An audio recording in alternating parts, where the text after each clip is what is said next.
আমাকে এটা আর্টিস্ট করে দাও, আমাকেও দাও, আমাকেও দিতে হবে। দাঁড়াও, তোমাদের অতীত দেখি নেই আগে। আরে তুমি এই বাথরুমে যেতে পারবে না, কারণ এই বাথরুমে একটা বিষাক্ত সাপ আছে। দাঁড়াও আমি দেখবো। আরে সত্যি তো এখানে একটা সাপ। ধন্যবাদ তোমাকে। তুমি সত্যি বলছো, এই জন্য তোমাকে আমি আর্টিস্ট করে দিতেছি। এই তো আর্টিস্ট করা হয়ে গেছে।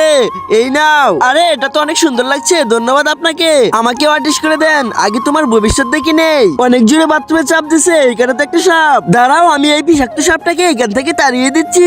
যা এখান থেকে, সাপটা ভয়ে দৌড় দিয়েছে, তাড়াতাড়ি যাও। ধন্যবাদ আপনাকে। ঠিক আছে, তুমি অনেক ভালো মানুষ, তোমারটা আমি আর্টিস্ট করে দিতেছি। এই তো তোমারটা আর্টিস্ট হয়ে গেছে। এই নাও। এই শার্টটি তো অনেক সুন্দর লাগছে, আমাকেও দেন, কিন্তু তার আগে তোমার ভবিষ্যৎ দেখি নেই। তার আগে বন্ধুরা, তুমি কোন দেশকে ভালোবাসো? ইন্ডিয়াকে ভালোবাসো নাকি বাংলাদেশকে ভালোবাসো?